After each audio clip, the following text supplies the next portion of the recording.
রাধে রাধে বন্ধুরা, আজকে দুপুরের লাঞ্চ মেনুতে কি আছে দেখো। আজকে আছে সাদা ভাত। এই গরমে টক ডাল দিয়ে ভাত খেতে খুব ভালো লাগে। ওদিকে করেছি টক ডাল,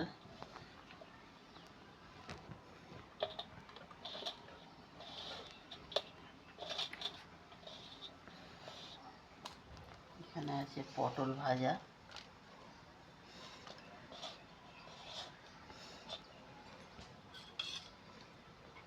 এখানে আছে আলু পোস্ত,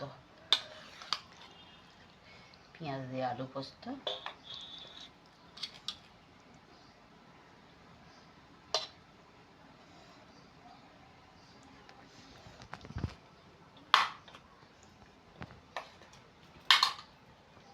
এখানে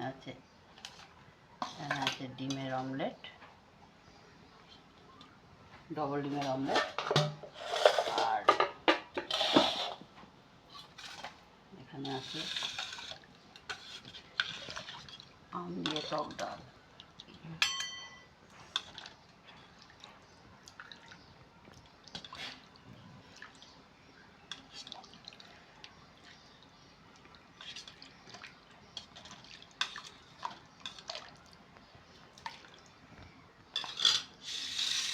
আজকে দুপুরের লাঞ্চ মেনু বন্ধুরা এটা ছিল। এই গরমে কেমন লাঞ্চ মেনু করেছি তোমরা বলো। নমস্কার বন্ধুরা।